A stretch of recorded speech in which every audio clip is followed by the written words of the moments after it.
Hi, everyone. Good to see you all again. Hopefully, this week everything has just started at the right times. I've been working on getting this a bit of a smoother start. So, with a bit of luck, we are already up and running. So, yeah, hi. Welcome to Tuesday. Somehow it's mid-January already. Okay, so my name is Will Critchlow. I'm founder and CEO at SearchPilot. We do enterprise SEO testing, and I'm doing these calls roughly weekly, normally at this time on a Tuesday, and I tend to talk a little bit about some SEO testing related topic, potentially a bit of industry news, and a bit about things that are interesting me at the moment, maybe broader things related to things I've been reading or things I've watched and seen. If you want to get more information about any of the things I'm talking about, or if you want to get in touch and see the SearchPilot platform in action, head on over to searchpilot.com/live for everything related to that side of things. Before we get deep into what I plan to talk about this week, I thought I'd take a little moment to take a diversion and talk about a little side project that I've been working on. And let me just share my screen for anybody who's watching on the video cast. So I'm a massive robots.txt geek, and I have this little side project of real robots let me try that again. realrobotstxt.com, which is a web-based robots.txt parsing tool. So you can put your robots.txt in and a path to check and parse whether that path is allowed for that particular robots.txt file. And it's based on the open source robots.txt parser that Google released. And I released this because I don't know of many tools that combine the official Google line. So in my case, that's done through the official open source web parser, robots.txt parser, and that combine that with the industry knowledge and insights to modify it in such a way that it works like the real Googlebot. And you might think that's odd because surely the official Google parser is going to work the way their robots do. But this is just the parsing engine that they've open sourced. And there's a little bit of a wrapper around it needed to replicate the real behavior of actual Googlebot. For example, you need the industry knowledge to know that Googlebot image will fall back to obeying Googlebot user agent directives if there are no specific Googlebot image directives. And conversely, the ad spot does not do that.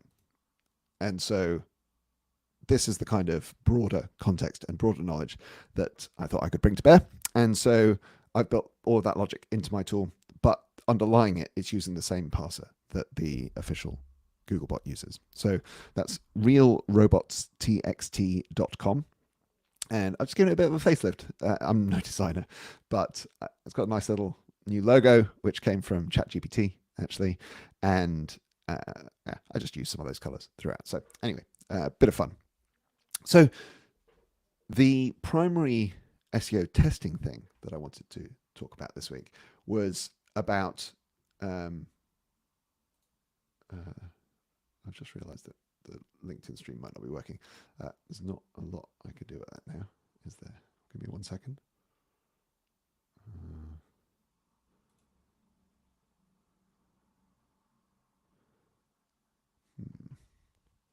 I don't think I can fix that while we're up and running. Oh well, I'll have to send the recording to those folks later. Let me just put a comment on here.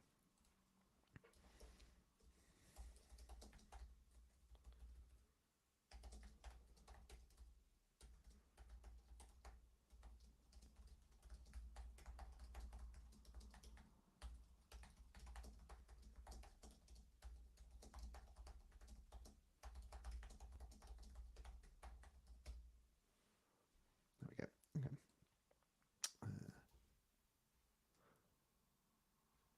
I wonder why that isn't working. That's frustrating. Okay, I'll debug that later. All right, so sorry. So back to what we want to talk about today. So we've got, I want to talk a little bit about one particular SEO testing angle of things. And that is a question that comes up from time to time of why can't you just use web analytics, Google Analytics or something similar to see the results of SEO tests? And we do use analytics data. So what I'm talking about here is why can't you just use that? Why do you need to use to run more complicated tests, use software like SearchPilot or something similar to do a controlled test? Why not just look in analytics? And so I want to talk about some of the pain points of DIY analysis. So the first thing that you might think of is that you might think, well, we can just do a before and after analysis. We can make a note of the date that we made a particular change, and we can look at our performance before that date and compare it to the performance after that date. Unfortunately, that doesn't work super well because there are just too many confounding factors. And so, for example, if we make a change on a particular date, then there are going to be other factors at play. For example, imagine that the following week your organic traffic falls a little bit. Well, why was that? Was it necessarily definitely that test failed and that change was a bad idea? Or in fact, is there something else going on? Well, there's all kinds of things that could be going on. There could be Google updates. They're happening hundreds of times a year. So, I mean, in fact, there's almost certain to have been some kind of Google update that you might have been susceptible to that, or that might have impacted your performance. There's also effects that could be going on around seasonality, effectively, regular seasonality, or special effects. What if tests run over Thanksgiving or some other holiday? And it already is getting very confusing and difficult to spot with the naked eye what's going on, because that's the short-term effect. But then, you think over the longer term, and maybe that traffic ends up being above where it started. So, it dropped in that first week. Could have been Google updates, could have been seasonality, could have been competitor actions, could have been other site-wide changes, could have been knock-on effects from advertising, all myriad of things. And then suppose you come back to it in a couple of months' time and it's up again. Is this test a winner? Was this a good idea or not? This is the kind of thing that makes it basically impossible to figure out without doing some kind of controlled testing. And so that's the first thing you might think about, is you might think about before and after testing in your analytics. The next level up of sophistication, I guess, is to capture some of those things with year-over-year analysis. This gets rid of some seasonality, not all, because obviously some events like Easter, Thanksgiving, move around and aren't exactly on the same date every year. And other effects can become apparent in that same kind of way. Of course, it doesn't deal with the other kinds of confounding effects. So, as I said, what your competitors are up to, what advertising you've been running, Google algorithm updates, and so forth. And it adds an additional kind of time-based uncertainty that you don't know the baseline of what you'd have expected to happen in that year since the previous test, since the previous data point, I mean. And so before and after is tricky. Year over year is tricky.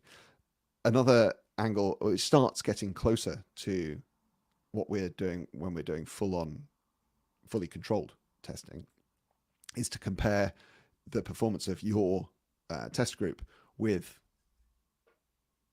some other pages on the site. So you could take the performance of the pages you care about and compare those to the performance of a vaguely similar set of pages. And we're starting to edge closer to the way that we actually approach things when we're running fully controlled scientific experiments. And so the biggest challenges here, there's two main ones. One is an operational challenge. It's just the logistics of actually doing this, making changes to an arbitrary group of pages based on your hypothesis, tracking those pages compared to a related but different set of pages in your web analytics. That's the first challenge. It's just the operational and technical challenge.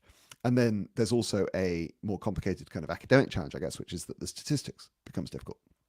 Both the bucketing algorithm, so figuring out, this is the process that we use for, or what we call the process for deciding which pages are going to be control and which ones are going to get the variant treatment. That you really want to do that in a smart way, and you want that to be a process that takes into account all kinds of other features and factors. So we look at traffic levels, we look at variance of those traffic levels, we might consider conversion rates and seasonality elements, and basically you're kind of looking for groups of pages that perform as close to one another as possible. And that can be a useful thing to do, but it's difficult, and the statistics is tough, and the technical approach is tough as well. And so when you've got those two groups of pages, even assuming that you can get over the technical and logistical challenges of making changes to just one of those groups of pages, the variant pages, you then are going to have to make that comparison between the performance of those pages that you have made the change to and the performance of the baseline or the control group of pages. And this is difficult because typically those groups of pages are not so large that you can just assume that they have exactly the same traffic levels before and after. So the baseline traffic levels are different. And so you're going to be into some realm of running some kind of statistical treatment. It can be difficult to compute the statistical power of the test, to tease out the confidence intervals. And this is also, just like the previous thing, operationally hard. Gathering the data out of analytics segmented by large numbers of pages that are control or variant, and then performing calculations on it can be kind of tricky. If you want to read a little bit more about how we do our bucketing, we call it this smart bucketing, and it's one of the most recent articles on the SearchPilot blog, published just at the back end of last year, to talk about how and why we do this analysis. And it's a fairly short read, so go and check that out if you want to know more about how we're doing smart bucketing. But jumping back to the general question, you're thinking, okay, can I do this myself in analytics? And so what you're going to need to do, if you've rejected the idea of doing before and after testing, you've rejected the idea of year-over-year data, so you want to have some concept of a control group and a variant group. So then you're going to need to know, okay, I can make changes to some pages, keep other pages static, I can track the performance of those pages and extract that data separately for the two groups of pages from the analytics platform. And then I'm going to be able to run statistics over that to be able to figure out the uplift, the statistical power of the test, and the confidence intervals on all of it. And so all of this is why we do what we do at SearchPilot. Analysis is just one facet of our platform, but it's a key one, and it's one of our most powerful aspects. And so I think the big three reasons why folks would work with SearchPilot to run their SEO testing is, firstly, that we can run any test in theory of essentially controlling anything about the HTML or the HTTP response of any page on the website, which means we can run broadly any test with great bucketing and complete control over what's in the control and variant groups pages. So the power is one part. The precision of this statistical analysis, so the ability to detect smaller uplifts and to detect any uplift with greater confidence and greater statistical confidence than any other method. And that's a continuing evolution and an area of R&D for us. I'm going to write something about that soon because we've got some new updates coming. So the power, the precision, and then our professional services team. I think our team now has more SEO testing experience than any other team in the world at this point. And so if you want to get the full experience of their insights, I highly recommend checking out our test case study results, which we publish every kind of couple of weeks. And they're available on the website at, if you just go to the resources section, and it's the latest SEO test results in that drop down, just available to read any of these past tests. But what I'd really love you all to do, of course, is sign up to the newsletter, which means that you get these test results in your email every couple of weeks. If you want any of the resources that I'm talking about here today, you can head over to searchpilot.com/live to bring it all together, see it in action, and if you'd like, register your interest to see the SearchPilot platform in action in a live demo. So what we've covered there today, aside from my robots.txt obsession, is a load of elements around why it's difficult to analyze the results of SEO tests just by going and looking in your web analytics. It's very difficult to do before and after analysis because it's confounded by so many things: seasonality, site-wide changes, Google algorithm updates, things your competitors do, your own company's advertising and marketing. Year over year gets you some insights into trends, but only gets rid of some seasonality, adds time-based uncertainty, and does nothing for many of those other confounding factors. And so you get landed with the idea that, okay, I'm going to have to compare the performance of the pages I care about to a different set of pages. And then you get further and further down this rabbit hole of how do I bucket as smartly as possible, make those set of pages as similar to one another, and make it easy to run these tests quickly and to do powerful analysis on them as well. So that's my deep dive into one particular area of SEO testing for this week. The other kind of segment I like to do on these weekly calls is to talk a little bit about some of the broader inspiration, things I've learned, things that I'm consuming. So whether I'm reading, listening, watching, whatever it might be. And this week, I thought I might do a little dive into my podcast feed, which I thought might be of a little bit of interest to some folks. I've been doing my best to learn from quite a wide range of different sources and pull some of that expertise into not only our analysis and our work with our customers, but also how we actually run SearchPilot, right? So how to run a business better, how to be a better leader, manager, boss, and teammate as well. So in no particular order, just running through some of the things that I've been excited about in my podcast feed recently. I've been enjoying the podcast feed these times. This is quite academic, kind of dry, and it's kind of taking a view on current affairs. You can see that the recent episodes very, very topical, very much about what's going on right now, but taking a historic lens and viewpoint on these events and realizing that a lot of this geopolitics stuff comes down to decades or centuries old conflicts or setups or situations, and a lot of it comes down to things like energy pipelines and deals and the leftover legacies of empires and all kinds of interesting things like that. The reason that I found this interesting is that I'm finding it gives me a zoomed out lens and perspective on current affairs, and lets me hopefully get a little bit more informed about some of the factors affecting our world right now. So anyway, I'd recommend that one. With a more UK twist, I'm not going to spend long on this one, but I've been enjoying Political Currency.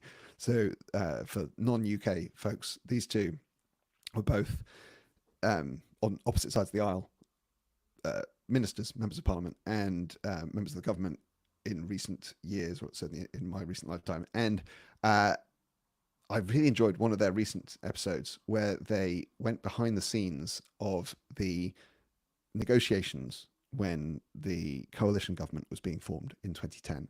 And both of them were on opposite sides of different bits of this kind of three-way negotiation. They brought in someone who had been in the room representing the other party as well in the midst of all of this. And that was fascinating because it was just a lens into high-powered negotiations. Some folks who are presumably at the top of their game, how they handled high stakes, high pressure situations. And I found that quite interesting, quite intriguing. So I'd recommend that one. Taking a bit of a tack, my colleague, Craig Bradford, who's COO at SearchPilot, recommended this one to me, which is the How I Write podcast from this step here. And I've only listened to a couple of these so far. I listened to the Tim Ferriss one, the Mark Andreessen one, and I've got a couple of others queued up. And this carries on that trend from something that I talked about last week, I think, which was the Stephen King book I'm reading at the moment about writing. And I'm finding this fascinating because obviously this set of folks are mainly non-fiction writers, which is what I read more of and what I write more of. And what Tyler Cowen would call the production function of these folks. So how do they actually do it? How do they organize their day, organize their information consumption, and organize their production to be more effective? is something that's very interesting to me, because it's definitely something that I want to be better at. I do subscribe to that view that you can improve your own thinking and obviously help improve the thinking of others through writing. And one of the things that stuck with me from something Mark Andreessen said was that he's spending more time, or he's trying to spend more time consuming things at the two extremes, either immediate things that are happening right now, think Twitter, or things that are standing the test of time. So books, essentially, the timeless. So either the latest or the timeless, and ignoring the things in the middle that can mess up with your thinking. So I thought that was kind of interesting. It's been sticking with me a little bit. And although arguably many podcasts fit into that in between bit, I've been skewing towards some of the more timeless ones and learning about history and politics and so forth, and using that to hopefully improve my thinking. On which note, I really am a big fan of Past, Present, Future, which is a podcast from a chap called David Runciman, who is a professor of politics.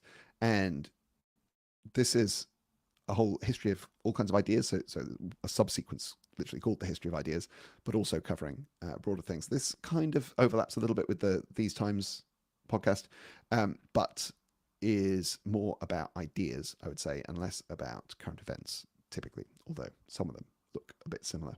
The most recent one being a question about the end of the UK, potentially, and what the future of the Union holds. I find this fascinating just because it presents all kinds of interesting challenges to my thinking.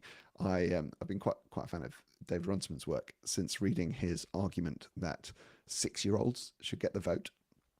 And this is one of those ideas that it's just like a little brain worm that has been kind of wiggling around in my head ever since I heard it. And he's actually got, if you say that, okay, 6-year-olds should get the vote, you immediately start coming up with objections and reasons why that would be a terrible idea. And to which I would say he's actually got some reasonably good responses to the vast majority of those objections. And I can't actually tell quite how serious he is. But what I would guarantee is if you engage with that argument thoughtfully, you probably don't end up quite thinking that 6-year-olds should get the vote. But I suspect you will question why exactly the cutoff is at 18. And shouldn't 16-year-olds have the vote? And how bad would it be if 14-year-olds did? So challenging. That's one I'd hit me up on social media. That's a good one for a debate later. Finally, in the list of serious business-related podcasts that I've been enjoying is the Social Radars, which is a relatively infrequent addition into the feed. The episodes don't come out every couple of days or whatever. And this is Carolyn Levy and Jessica Livingston, who are both worked at Y Combinator and founders, I think, in Jessica's case. And they are renowned. I mean, the reason it's called the Social Radars, they're renowned for being able to tap into founder psychology and understand what's actually going on with founders' mental states and all of those kind of the things that are often called soft skills, which I think is a bit of a misnomer. What I found really fascinating about this, so that is an interesting angle, the kind of psychology and dealing with your own psychology, which is a huge part of being an entrepreneur, I think. But the thing that really stuck with me from this one is that they interview founders, and oftentimes the folks that they're speaking to are quite high profile founders, and they've been through quite high profile news events, and they've been I know bits of their story, or you think you do.